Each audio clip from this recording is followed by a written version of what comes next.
അസുരാധിപൻ പണ്ടാസുരനാദിപരാശക്തിയോട് ഘോരയുദ്ധം ചെയ്യുവാനായി അട്ടഹാസം കൊണ്ടു നിന്നു.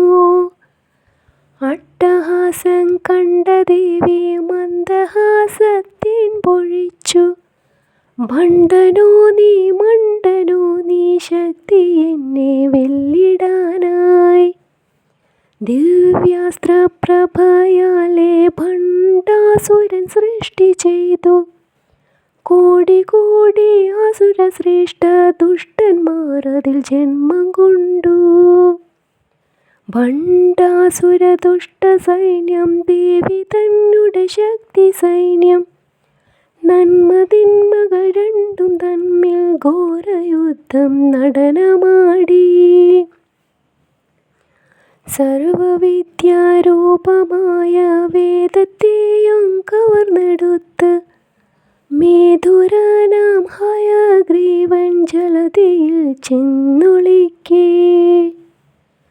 ശക്തി സൈന്യം പതറിയോടി ഭണ്ഡാസുരൻ മുന്നേറി. മഹാരാജ്ഞി ദേവി തന്നെ വലതു കൈയൊന്നുയർത്തി മെല്ലെ. ആദിപരാശക്തി ദേവി ഭഗവതി തൻ തൃക്കൈ കൊണ്ട് 10 വീരവിസ്മയത്താൽ നൃത്തമാടി സൃഷ്ടി ചെയ്തു. 10 അവതാരത്തിൻ മൂർത്തി ശ്രീഹരി ജഗദീശ്വരൻ്റെ ഉഗ്രരൂപമോരോന്നായി ദേവി തൻ തൃക്കൈയിൽ കൊണ്ടു.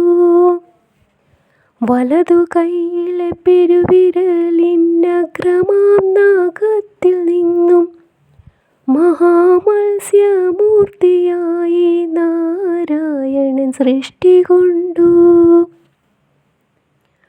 ജലധിയിൽ ചെന്നുകൊണ്ട് ഹയഗ്രീവവധം ചെയ്തു. വേദമാതാ ദിവ്യരൂപം വീണ്ടെടുത്തു മത്സ്യമൂർത്തി. ഗുരുവായൂരലങ്കാരം മത്സ്യമൂർത്തി രൂപമായി. ശ്രീകോവിൽ നട തുറന്നു ഉണ്ണിക്കണ്ണൻ എന്തു ഭംഗി.